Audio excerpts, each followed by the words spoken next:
Hello, good morning. Dr. Manisha Patel here. Today we are having revision of chapter 14, that is respiration. Students, we know that there are some processes which is known as the metabolism. It is sum total of anabolism plus catabolism. Those reaction which is synthesizing one that are known as a anabolic process.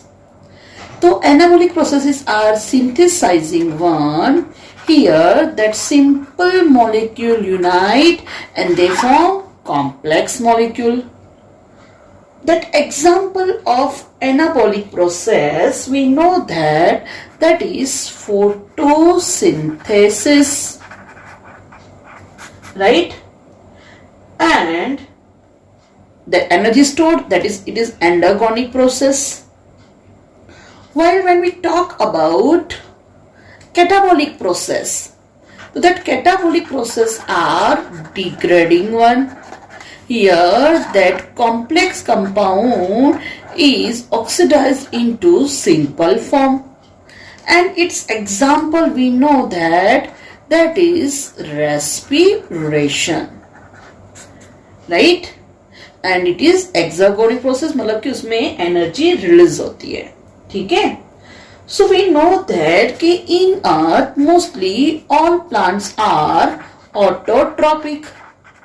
That means they prepare their food by own and they carry out mostly photosynthesis and they convert light energy into chemical energy.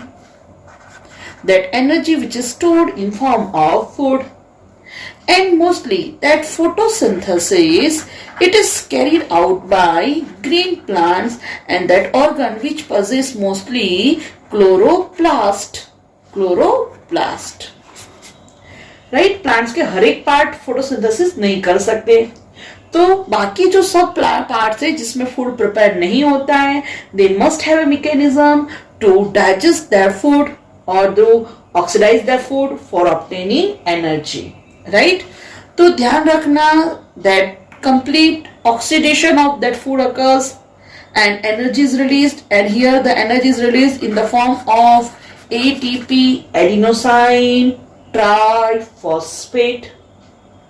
That oxidation occurs within a cell, that's why it is known as a cellular oxidation, or this respiration occurs within a cell, so it is known as a cellular respiration. So that cellular respiration occurs sequentially, it is not a single step process. It is a sequential process, right? And it is controlled by enzyme, and that energy is released in the form of ATP.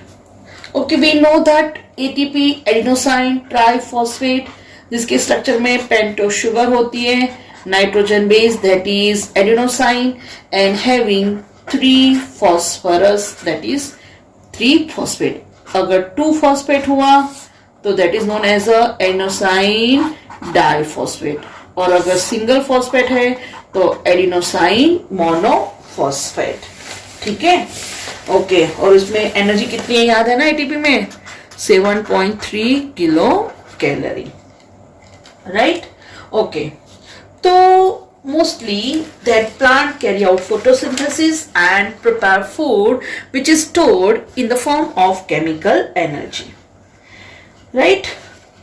Now that we know as that mitochondria which is known as a powerhouse of cell, ठीक है. power of cell कौन है, mitochondria, and kitchen of cell कौन है, तो वो है chloroplast, क्योंकि यहाँ पे फूड सिंथेसाइज होता है, मतलब कि ग्लूकोज फॉर्मेशन होता है, ठीक है. ओके, नाउ सेकंड थिंग कि यहाँ पे जो सेलुलर रेस्पिरेशन होता है उसका मेन इंपॉर्टेंट है कि भाई ये रेस्पिरेशन के थ्रू जो ऑर्गेनिक कंपाउंड है उसका सिक्वेंशियली ऑक्सीडेशन होता है, एनर्जी रिलीज होती है, and some precursor are also formed, and these are precursor for, or they are help in formation of other substance like जिसे TCA साइकिल में मिल रहा है हमको alpha Kg, and that alpha Kg is used for, we know that, formation of different 17 type of amino acid. तो उसके लिए कौन help है? Alpha Kg, and this alpha Kg is produced in TCA cycle. Second thing, here दो substrate जिसका भी oxidation हो रहा है उसको बोलते हैं रेस्पिरेटरी सबस्ट्रेट. और रेस्पिरेटरी सबस्ट्रेट में कार्बोहाइड्रेट, प्रोटीन, लिपिड कोई भी हो सकता है, but the most widely used respiratory substrate is glucose.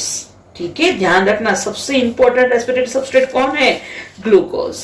Second thing, we know that कि plant also carry out that respiration, but उनमें स्पेशल रेस्पिरेटरी ऑर्गन नहीं होते जैसे अपने में होते हैं, राइट? बिकॉज उनमें जो प्लांट्स है उसमें मेटाबॉलिक रेट है वो थोड़ा कम है. सेकेंडली, मोस्टली हर एक पार्ट एनवायरमेंट के डायरेक्ट कांटेक्ट में है, राइट? एंड सेकंड, उसकी O2 रिक्वायरमेंट थोड़ी लेस है. नेक्स्ट, उसमें जब भी प्लांट कैरी आउट फोटोसिंथेसिस, तो फोटोसिंथेसिस में खुद ही ऑक्सीजन रिलीज करता है, तो उसकी रिक्वायरमेंट वहां पे फुलफिल हो जाती है, राइट?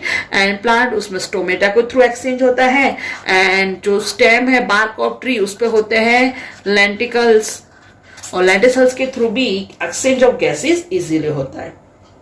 ठीक है, तो now this is the formula of respiration से 6H12O6 जो ग्लूकोज का है उसका सिक्वेंशियल ऑक्सीडेशन होता है with the help of oxygen and H2O, and it forms 6CO2 plus 12H2O, and क्या रिलीज होती है? एनर्जी. ठीक है, तो ये एरोबिक रेस्पिरेशन, उसका फॉर्मूला याद रखना, राइट? कभी गलती से पूछे तो. ठीक है, okay. Now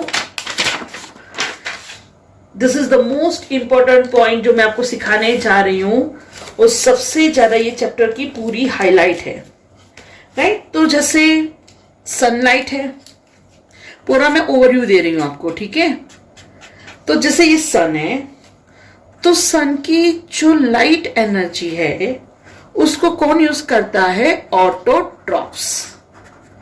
this autotrophs carry out photosynthesis,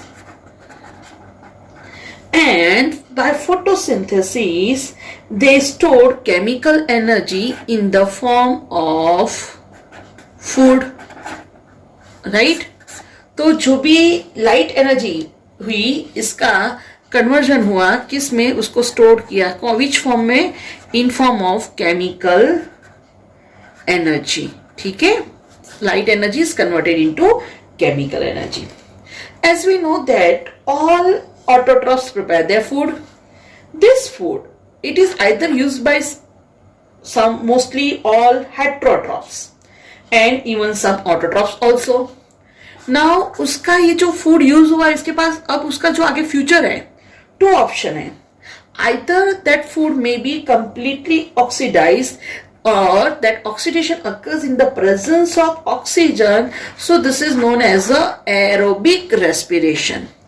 And if oxygen is not available, then anaerobic respiration. ठीक है, so there are two options, aerobic respiration and second is anaerobic respiration.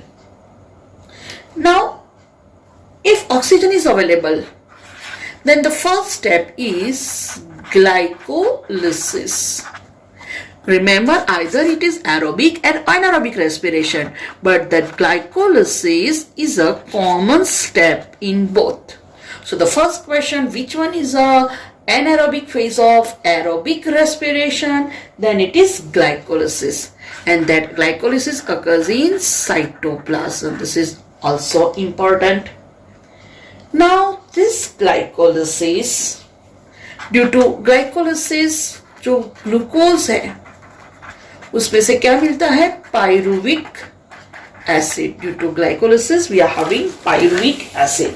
So from one glucose we are having two molecules of pyruvate, that is pyruvic acid. Now that pyruvate oxidation occur by cellular respiration. Why? Because that oxygen is available. So that pyruvate oxidation occurs by most important, remember, citric acid cycle, which is known as a TCA cycle. Okay? And here the third step comes, that is ETS, electron transport system, ETC, electron transport chain, or it is also known as a oxidative phosphorylation or respiratory chain. Got it? So here that complete oxidation occurs, and due to complete oxidation we are having 36 molecules of ATP, right? And this is most important. Okay, now if oxygen is not available, अच्छा ये समझ में आ गया ना कि जब aerobic respiration होगा तो 3 स्टेप होंगे, ग्लाइकोलिसिस, क्रेब्स साइकिल, अच्छा टीसी साइकिल को ही क्रेब्स साइकिल बोलते हैं, और third is ETS, ETC, whatever, right? But here the complete oxidation of glucose occurs, and due to aerobic respiration we are having 36 molecule of ATP. But if oxygen is not available, when oxygen is not available, तो that pyruvate it enters to fermentation. उसका क्या हो रहा है? Fermentation, because oxygen available नहीं है. और fermentation मतलब here this is incomplete oxidation. Why? Because oxygen is not available. So that is also known as the anaerobic respiration. And whenever that anaerobic respiration occurs, due to anaerobic respiration, that products will obtain either lactic acid or ethanol, alcohol, और जब भी alcohol होता है तो उसके साथ CO2 release होता है. And here the energy is gained only very less, 2 ATP. Got it? Okay. Second thing क्या याद रखोगे कि भाई TCA साइकिल कहाँ पे होता है? तो in the matrix of mitochondria. कहाँ पे होता है? Matrix of mitochondria. ठीक है? और ETS कहाँ पे होता है?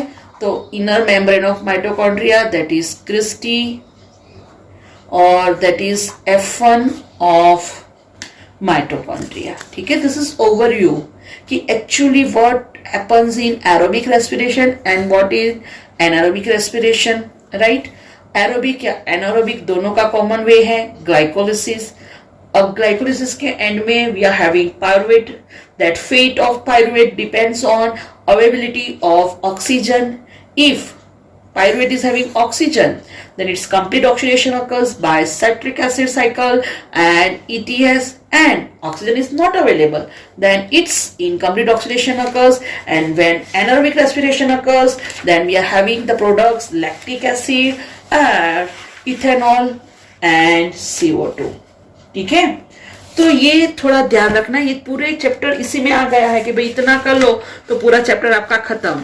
ये तो जस्ट हाईलाइट है, चैप्टर ऐसे थोड़ी खत्म होता है, अभी तो उसको पूरा डिटेल में पढ़ना है. ठीक है? So now let's start glycolysis. अच्छा, ग्लाइकोलिसिस की बात करें तो समझ में आ रहा है ना, ग्लाइकोज दैट इज ग्लूकोज, एनालिसिस ग्लाइकोज मतलब कि ग्लूकोज इज ब्रेकडाउन, ग्लूकोज का ब्रेकडाउन होता है. तो हाँ होता है ना, बीच बोला कि ग्लूकोज का ब्रेकडाउन होके मिलता है पायरुविक एसिड. सेकंड थिंग बच्चे भूल जाते हैं, इसको बोलते हैं EMP pathway, Embden Meyerhof Parnas pathway. This is not amphibolic यार. This is Embedon-Meyerhoff-Parnas pathway from the name of scientist, right? अगर क्वेश्चन पूछे which one is the anaerobic phase of aerobic respiration, ये है तो aerobic respiration का, but it is also occurs in anaerobic, so this is also known as a anaerobic phase of aerobic respiration. Right? अच्छा, क्या होता है कि जैसे प्लांट उसने सबसे पहले बनाया था क्या? सुक्रोज। अब ये जो सुक्रोज है, इन द प्रेजेंस ऑफ इनवर्टेज और sucrase, it is converted into glucose plus fructose, and this glucose or fructose will enter into glycolysis. अब सबसे पहली बात करें कि भाई जब ग्लाइकोलिसिस की बात करें तो जो भी ग्लूकोज है, ये ग्लूकोज सबसे पहले in the presence of hexokinase enzyme, that glucose is phosphorylated. अब ग्लूकोज उसका फॉस्फोराइलेशन होता है, राइट? तो from where the phosphate comes, तो remember that ATP is dephosphorylated. ATP का डीफॉस्फोराइलेशन होता है, that means phosphate is removed from ATP and it is converted into ADP plus P, and this phosphate will unite with glucose, and now it will glucose 6 phosphate. ठीक है? Remember phosphorylation of glucose, but dephosphorylation of ATP occur. This glucose 6 phosphate is converted into its isomer fructose 6 phosphate. 6 carbon 1 phosphate, 6 carbon 1 phosphate. Now fructose 6 phosphate, again its phosphorylation occurs with the help of ATP. It will convert it into ADP plus P. This phosphate will unite with fructose 6 phosphate, and now fructose 1,6 biphosphate. ठीक है, that is PC6P. Got it? अब क्या हो रहा है कि जो fructose 1,6 biphosphate है उसका डिवाइडेशन होता है। अब जैसे क्या है, 6 कार्बन 1 2 3 4 5 6 एंड 2 फॉस्फेट। अभी कोई पेरेंट्स के 2 बच्चे, राइट, और उसका बंटवारा करना है कि भाई चलो इसको मैं सारा गोल्ड दे दूं और इसको मैं सारा सिल्वर दे दूं। भले ही गोल्ड 10 kg हो और सिल्वर 30 kg है, चलेगा नहीं, राइट? बंटवारा कब होगा? जब दोनों को 5 kg गोल्ड और 15 kg सिल्वर दो, तो दैट इज इक्वल बंटवारा। Same here, we are having 6 carbon and 2 phosphate, तो इसका इक्वल बंटवारा that is 3 carbon 1 phosphate, 3 carbon 1 phosphate. So जब भी फ्रुक्टोज 1,6 बाइफॉस्फेट, राइट, उसका क्या होता है? डिवाइडेशन होता है, राइट? तो fructose 1,6 biphosphate, it will form 2 trio sugar, that is DHAP and PGAL. ठीक है? And both are interconvertible, right? And that is C3P and PC3.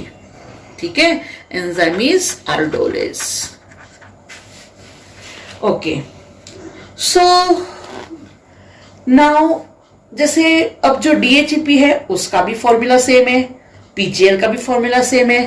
भाई जैसे मुझे भी घर से जाना है डिवाइन पे, प्रज्ञा मैडम को भी घर से जाना है डिवाइन पे, सेम टाइम है, तो हम क्या करते हैं, मुझे मेजोरिटी एक ही गाड़ी पे दोनों आ जाते हैं। क्यों? दोनों का डेस्टिनेशन सेम है। तो सेम में डीएचएपी का डेस्टिनेशन है पायरुवेक एसिड, पीजीएल का भी डेस्टिनेशन है पायरुवेक एसिड। इसका अलग करे, इसका अलग करे, क्यों भाई? इसके बदले एक ही कर लेते हैं, उसको डबल सवारी कर देंगे। ठीक है, तो आगे की जो प्रोसेस है हम सिर्फ एक ही दिखाएंगे और उसको डबल कर देंगे। नाउ अब ये जो पीजीएल है, ये पीजीएल उसका ऑक्सीडेशन होता है और साइमल्टेनियसली इनऑर्गेनिक फॉस्फेट ऐड होता है। 2 molecules of inorganic phosphate are added, and as oxidation occurs, 2H plus 2 electron are released, which are used by 2 molecules of NAD, and it is converted into 2 molecules of NADH2. ठीक है, clear? Okay, तो ध्यान रखना यहाँ पे 2 molecules of NADH2 release हुए। And inorganic phosphate add हो रहा है। तो क्या मिल रहा है हमें? तो हमें मिल रहा है 1,3 बाय फॉस्फोग्लिसरिक एसिड। समझ में आया? PC3P। क्यों? बिकॉज इनऑर्गेनिक फॉस्फेट ऐड हुआ, 3 कार्बन 1 फॉस्फोरस था, 1 फॉस्फोरस ऐड हुआ, तो अब मिला 1,3 बाई फॉस्फोग्लिसरिक एसिड। यहां तक के जो सारे स्टेप्स है, अब देख रहे हो ग्लूकोज का फॉस्फोराइलेशन हो रहा है, फ्रुक्टोज 6 फॉस्फेट का फॉस्फोराइलेशन हो रहा है, PGL का ऑक्सीडेशन तो हो रहा है, साथ में फॉस्फोराइलेशन हो रहा है। तो यहां तक के जो स्टेप्स है दे आर फॉस्फोराइलेशन स्टेप। ये कौन से स्टेप है? फॉस्फोराइलेशन। अब जो 1,3 बाई फॉस्फोग्लिसरेट है उसका डीफॉस्फोराइलेशन हो रहा है, राइट? अब जब उसका डीफॉस्फोराइलेशन हो रहा है, मतलब कि यहां से फॉस्फोरस रिलीज हो रहा है, अब वो फॉस्फेट यूनाइट होगा किसके साथ? ADP, but 2 molecules and it will form 2 molecules of ATP और क्या बनेगा? 3 phosphoglyceric acid, राइट? ठीक है, C3P. It is converted into 2 phosphoglyceric acid. Then by rearrangement of compounds, phosphoenol pyruvic acid, but 2 molecules, 2 molecules, 2 molecules. अब ये phosphoenol pyruvate है, उसका decarboxylation होता है, राइट? और जो फॉस्फेट है, ये फॉस्फेट कौन गेन करता है? 2 molecules of ADP and it is converted into 2 molecules of ATP. So now finally we are having 2 molecules of pyruvate. ठीक है, तो ये आपने देखा कि भाई ग्लाइकोलिसिस के एंड में हमको मिली हमारी main product, that is pyruvate. समझ में आ रहा है क्या मिला हमको? पायरुवेट। ठीक है, तो ध्यान रखना कितने ATP यूज होते हैं? 2 ATP। कितने फॉर्म होते हैं? 4 ATP। और कितने NADH2 मिले? करेक्ट, 2 NADH2 गेन हुए। तो ये बात हो गई ग्लाइकोलिसिस।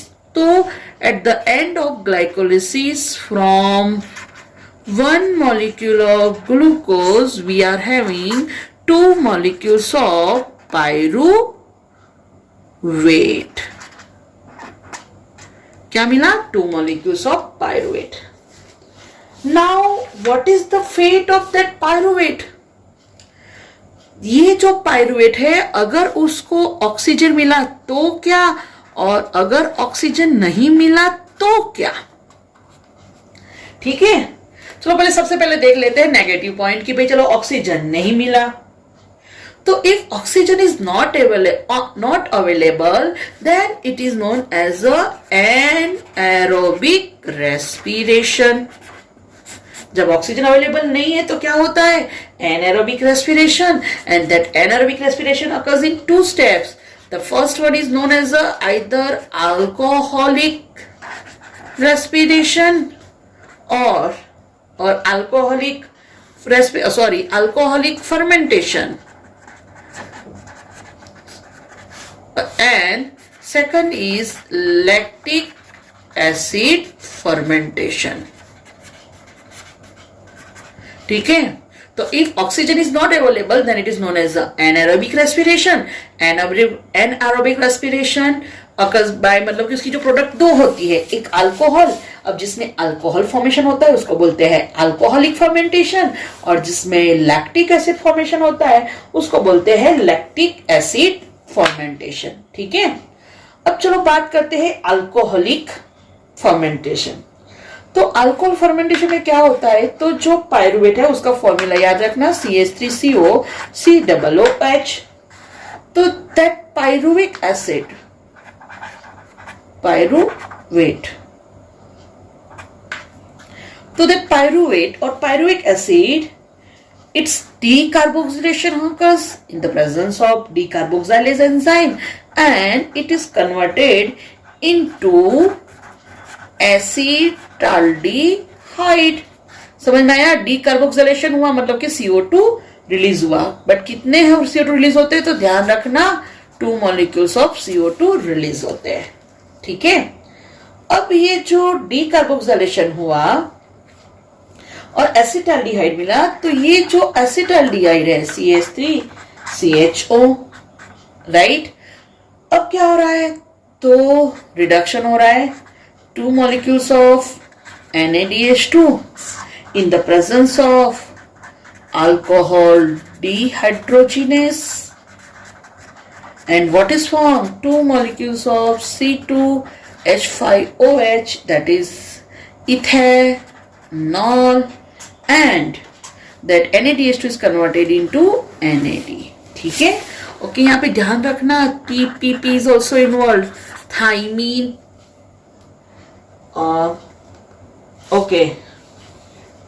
ओके, तो CO2 यहाँ पे रिलीज होता है। अच्छा, और ये हो गया thiamine pyrophosphate, thiamine pyrophosphate, TPP, ठीक है।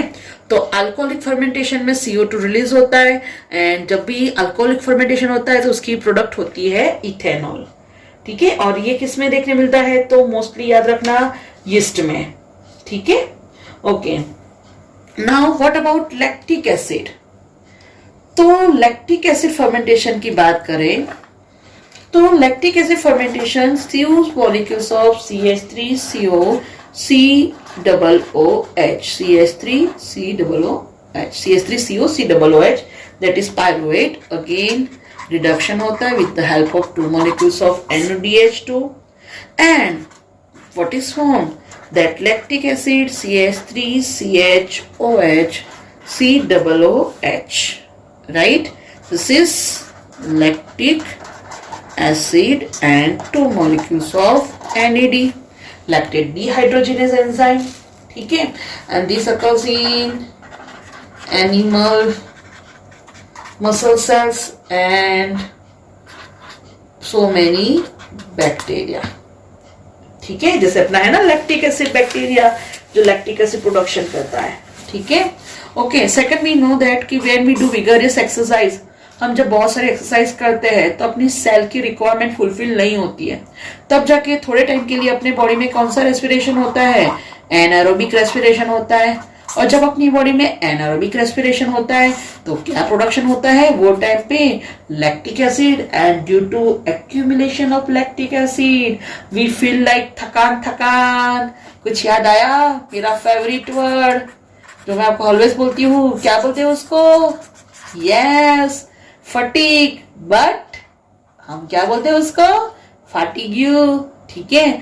तो जब भी बॉडी में लैक्टिक एसिड एक्यूमुलेट होता है तो इसीलिए हमको क्या लगती है? थकान, जिसको हम बोलते हैं फटीग, दैट इज फटीग्यू, नॉट फटीग्यू, थकान, ठीक है। ओके, सेकंड थिंग, अब जैसे ये एनारोबिक रेस्पिरेशन तो खत्म हो गया, तो ये ऑक्सीजन नहीं अवेलेबल था तब की बात है, राइट। अब समझ लो कि चलो ऑक्सीजन अवेलेबल है, तो जब ऑक्सीजन अवेलेबल होगा तो now it will enter the next cycle, that is Krebs cycle, which is most important, क्योंकि हाईएस्ट एटीपी यहीं से फॉर्म होता है बाय क्रेब्स साइकिल, ठीक है। अब क्रेब्स साइकिल में फॉर्मूला आपकी बुक में दिया है कि भाई pyruvate plus CO plus NAD in the presence of pyruvate dehydrogenase, याद रखना है, Mg+2, और क्या बनता है? एसिटाइल कोए, ठीक है। तो अपनी बुक का ये फॉर्मूला देख लेते हैं कि भाई पायरुविक एसिड प्लस कोए plus NAD in the presence of Mg+2 and pyruvate dehydrogenase क्या फॉर्म होता है? Acetyl CoA plus NADH plus H plus, ठीक है, मैं उसको आपको थोड़ा डिटेल में ही समझा रही हूँ कि भाई कैसे ये पाइरूवेट साइकिल होता है एग्जैक्टली। ठीक है, तो चलो वो देख लेते हैं। तो बात आती है सबसे पहले अपने पास क्या है, तो we are having pyruvic acid. Okay, remember it is 3 carbon. ठीक है, अच्छा, पाइरुविक एसिड जैसे हमको मिला था pyruvic acid due to glycolysis 2 molecules, but हम यहाँ पे जो कर रहे हैं दैट इज फॉर 1 पाइरुविक। तो अगर कैलकुलेशन पूछे तो ध्यान रखना कि that Krebs cycle which are we are learn और विच आर वी अप्लाई, मतलब आप जो भी कर रहे हैं वो अभी वो 1 पाइरुविक एसिड के लिए है। ठीक है, बट अगर कैलकुलेशन पूछे तो ध्यान रखना due to glycolysis as we are having 2 molecules of pyruvic acid. ठीक है, so this pyruvic acid naturally यार कहां पे फॉर्म हुआ है, इन द साइटोप्लाज्म, मतलब कि सेल में फॉर्म हुआ है। तो बिफोर एंटरिंग टू माइटोकॉन्ड्रिया ये पाइरुविक एसिड, ये तो ग्लाइकोलिसिस था, तो ग्लाइकोलिसिस तो साइटोप्लाज्म में होता है, बट वी नो दैट कि भाई जो क्रेब्स साइकिल की बात करें तो क्रेब्स साइकिल कहां पे होता है, माइटोकॉन्ड्रिया। तो सबसे पहले मैं यहां पे ड्रॉ कर देती हूं कि भाई ये साइकिल कहां पे हो रही है, तो in the matrix of mitochondria.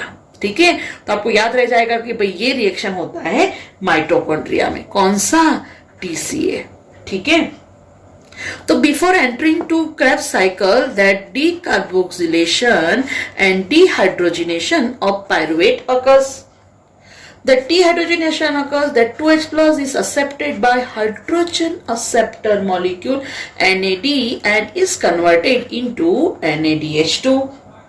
ठीक है, तो that pyruvate now it is converted into acetate which is 2 carbon compound. This acetate unite with coenzyme A and it forms acetyl coenzyme A. Right, तो यहां से सबसे पहले याद रखोगे एसिटाइल कोए कितना कार्बन है, 2 कार्बन। तो most important which one is the connecting link between glycolysis and Krebs cycle, so that connecting link between glycolysis and Krebs cycle is nothing else but it is one and only acetyl coenzyme A. Now real Krebs cycle begins from here. याद रखो, this is most important. Now this acetyl CoA which is 2 carbon compound, it unites with OAA, you know now, oxalo acetate or oxaloacetic acid which is 4 carbon compound. So that 2 carbon plus 4 carbon they unite and form 2 plus 4, that is 6 carbon compound. The first form 6 carbon compound is citric acid, and that's why it is known as a citric acid cycle, because the first product gain is 6 carbon citric acid. So that's why this is known as a citric acid cycle. This citric acid is converted into cis-aconitic acid. Again, it is 6 carbon compound. Cis-aconitic is converted into isocitric acid, which is 6 carbon compound. Isocitric acid उसका dehydrogenation होता है, and that 2H plus are accepted by hydrogen acceptor molecule NAD and is converted into NADH2, and it is converted into oxalosuccinic acid, right, which is again 6 carbon compound. Now ये जो ऑक्सिलोसक्सिनिक acid है उसका क्या होता है, decarboxylation, that is CO2 is released. So now we are having 5 carbon compound that is known as the alpha ketoglutric acid. Now again alpha Kg, its decarboxylation occurs, CO2 is released and simultaneously oxidation also occurs. That NAD is converted, dehydrogenation होता है तो NAD is converted into NADH2, right? And it is converted into succinyl CoA, which is 4 carbon. ठीक है, तो ये step ध्यान रखना कि जिसमें D carboxylation and D hydrogenation होता है. ठीक है, नाउ दिस सक्सिनाइल कोए it is converted into succinate, but here that GDP is converted into GTP, and most important ADP is converted into ADP. ठीक है, now this succinate is converted into fumarate. अच्छा, succinate again उसका dehydrogenation होता है.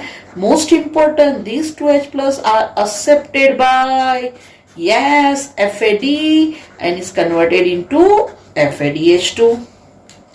That fumarate again is converted into malate, and जब उसका dehydrogenation होता है तो ऑक्जेलो एसिटिक एसिड रीफॉर्म होता है, राइट? और यहाँ पे अगेन डिहाइड्रोजनेशन हुआ, that 2H plus accepted by NAD and is converted into NADH2. ठीक है, तो सीरीजी है. यहाँ पे आपने देखा कि फर्स्ट प्रोडक्ट जो साइट्रिक एसिड मिली, इसी वजह से इसको बोलते हैं साइट्रिक एसिड साइकिल. यहाँ पे जितने भी ऑर्गेनिक एसिड है, all organic acid mostly they possess carboxylic group, but their number is 3. That's why it is known as a TCA cycle, tricarboxylic acid cycle. ठीक है, this is identified by Krebs scientist Hans Krebs, so it is also known as a Krebs cycle. ठीक है, अब जो पूछते हैं वो ध्यान रखना कि मैंने यहाँ पे जो ब्लू कलर में दिए हैं वो सारे कंपाउंड जो है एसिड है वो 6 कार्बन है, 1 2 3 4. अब जब डीकार्बोक्सिलेशन होता है तो एक CO2 दूर होता है, तो obviously now we are having 5 carbon compound alpha Kg. Again उसका डीकार्बोक्सिलेशन होता है, तो ये साइड पे मैंने जो 4 लिखे हैं, मतलब कि 5 लिखे, वो सारे 4 कार्बन है. तो 6 carbon compound, 5 carbon and 4 carbon याद रखना. ठीक है, अब सबसे पहले मोस्ट इंपॉर्टेंट थिंग ये तो हो गई कि भाई क्रेब्स साइकिल क्या है, कैसे रन होता है, आपने वो भी समझ लिया.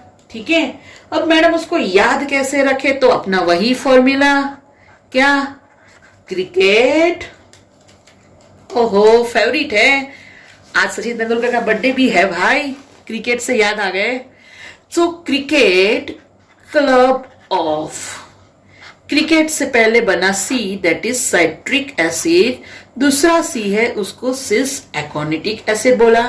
Cricket club of India is, I से हो गया आइसोसाइट्रिक एसिड. C से साइट्रिक एसिड, C से सिस एकोनिटिक एसिड, I से isocitric acid. Cricket club of India is okay, तो O से आ जाएगा ऑक्जेलोसक्सिनिक एसिड और K से आ जाएगा alpha ketoglutaric acid. Cricket club of India is okay. So send fund by money order. ऐसे आ जाएगा सक्सिनेट.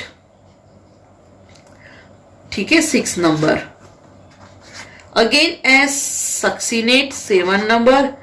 F से आ जाएगा 8 नंबर फ्यूमरेट. M से आ जाएगा 9 नंबर मेलेट और O से 10 नंबर ऑक्जेलो एसीटेट. याद रह गया, cricket club of India is okay, alpha ketoglutarate. So succinyl CoA, sand, succinate, fund, fumarate, many, malate, order order oxaloacetic acid.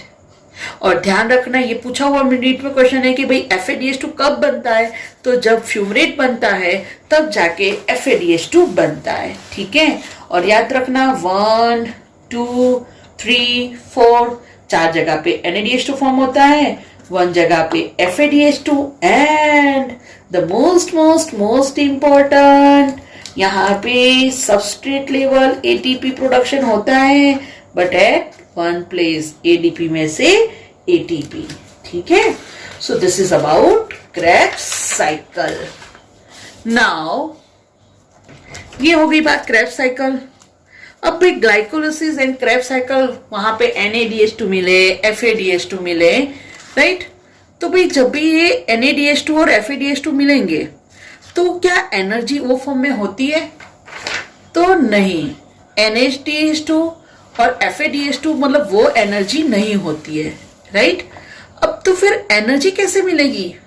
तो भाई एनर्जी की बात करें तो हमें तो एनर्जी NaDH2 FADH2 पता नहीं है, बिकॉज वी नो एनर्जी. तो एनर्जी का कौन सा फॉर्म पता है हमें? Only and only ATP, that is adenosine triphosphate. तो ध्यान रखना कि भाई ग्लाइकोलिसिस और क्रेब्स साइकिल, उसमें जो भी NaDH2 और FADH2 मिले, वो NaDH2 और FADH2 जब तक उसका कंप्लीट ऑक्सीडेशन नहीं होगा तब तक हमें एनर्जी नहीं मिलेगी. तो उनका कंप्लीट ऑक्सीडेशन होता कहां पे है?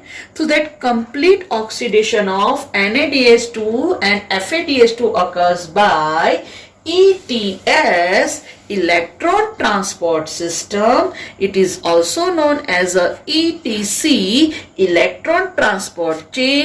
It is also known as a respiratory chain, because यहाँ पे oxidation reduction होता है, and it is also known as a oxidative phosphorylation. ठीक है. तो भाई सबसे पहले क्वेश्चन आया कि भाई क्यों उसको ऑक्सीडेटिव फॉस्फोराइलेशन बोलते हैं? तो भाई सबसे पहले तो ये बात रखो कि भाई ये स्टेप कहाँ पे होता है. तो ये होता है, मैंने पहले ही बोला कि माइटोकॉन्ड्रियल मैट्रिक्स नहीं, बट जो क्रिस्टे है, और क्रिस्टे पे अपना लॉलीपॉप याद है ना, F1 ग्रेन्यूल्स जिसको ऑक्सीजोम बोलते हैं. तो ये F1 ग्रेन्यूल्स में होता है ETS. अच्छा, यहाँ पे बहुत सारे इलेक्ट्रॉन, मतलब कि इलेक्ट्रॉन का ट्रांसपोर्ट होता है, इसलिए उसको इलेक्ट्रॉन ट्रांसपोर्ट सिस्टम बोलते हैं. जब भी इसका कंप्लीट ऑक्सीडेशन होता है, तो ऑक्सीडेशन होने के वजह से क्या होता है? फॉस्फोराइलेशन होता है. फॉस्फोराइलेशन मतलब पता है ना, addition of phosphorus into any substrate and formation of ATP. जैसे यहाँ पे ADP में फॉस्फेट ऐड हुआ एंड बना ATP, तो उसको बोलते हैं phosphorylation of ADP. But here for phosphorylation that energy is obtained by oxidation. तो that's why it is known as a oxidative phosphorylation. ठीक है. तो ऑक्सीडेटिव फॉस्फोराइलेशन ध्यान रखना. क्रिस्टी F1 ग्रेन्यूल्स वहां पे होते हैं. अपना एक फॉर्मूला याद रखना है कि भाई जब भी कंप्लीट ऑक्सीडेशन होता है, when complete oxidation of NaDH2 occurs, it will release 3 molecules ATP, and by complete oxidation of FADH2 we are having 2 molecules of ATP. ध्यान रखना. ठीक है. ओके. सेकंड थिंग, जब भी बात करें कि भाई कंप्लीट, अच्छा ये ध्यान रखना, एनर्जी मैंने बोला था ना, 1 molecule of ATP, 1 molecule of ATP, तो कितनी energy? 7.3 kilo calorie. And 1 molecule of glucose, उसमें कितनी एनर्जी रिलीज होती है? 686 किलो कैलोरी. ठीक है, ये ध्यान रखना. ओके. अब बात करें जब ETS की और ETC, इलेक्ट्रॉन ट्रांसपोर्ट चेन. ठीक है. तो अपनी बुक में मेन दिया है उसके कॉम्प्लेक्स, 5 कॉम्प्लेक्स याद रखना है कि भाई कॉम्प्लेक्स 1 कौन है? तो वो है NADH डिहाइड्रोजिनेस. कॉम्प्लेक्स 2 कौन है? तो दैट इज FADH2, जहां से सेकंड इलेक्ट्रॉन, मतलब कि वो उसका इलेक्ट्रॉन पास होता है, राइट. नाउ कॉम्प्लेक्स 3 तो वो है cytochrome B and cytochrome C, पता ना इलेक्ट्रॉन कैरियर प्रोटीन्स है।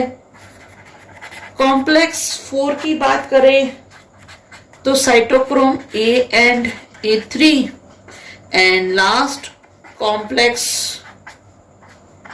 5 की बात करें तो that is ATP synthetase, right. Okay, now most important thing याद रखना कि जब भी इलेक्ट्रॉन ट्रांसपोर्ट होता है तो which one is the last electron carrier, तो लास्ट इलेक्ट्रॉन कैरियर होता है cytochrome A3। Which one is last electron acceptor molecule, तो लास्ट इलेक्ट्रॉन एक्सेप्टर मॉलिक्यूल है 1/2 O2। Which is the end product, जो and product होती है वो क्या है H2O, right. And second thing, एक क्वेश्चन पूछता है कि यहाँ पे जो साइटोक्रोम ऑक्सीडेज है, साइटोक्रोम ऑक्सीडेज का जो फंक्शन है उसको कौन स्टॉप करता है, तो याद रखना साइनाइड, ठीक है।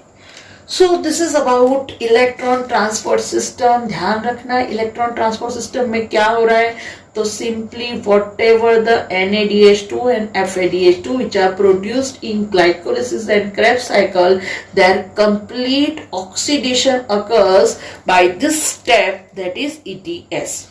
Whenever the complete oxidation of NADH2 occurs, it will produce 3 molecules of ATP, and whenever the complete oxidation of FADH2 occurs, it will produce 2 molecules of ATP.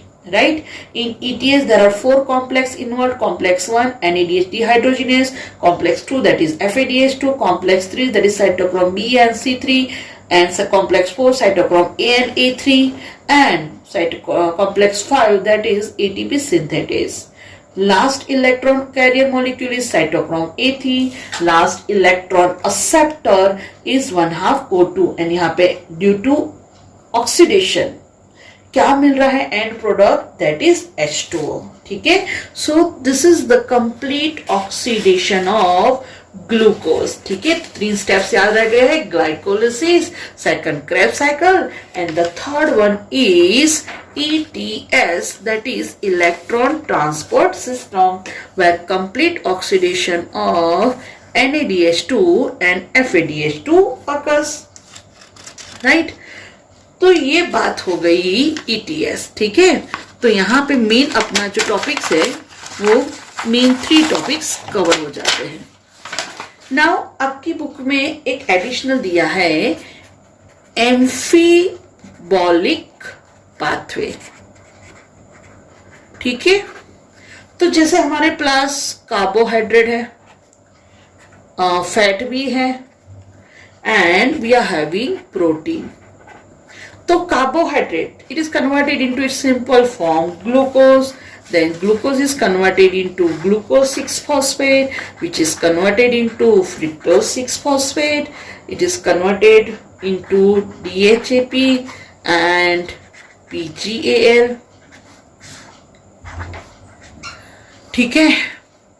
This PGL converted into pyruvic acid, that pyruvic acid is converted into acetyl CoA, and this acetyl CoA enter into TCA cycle, सही है।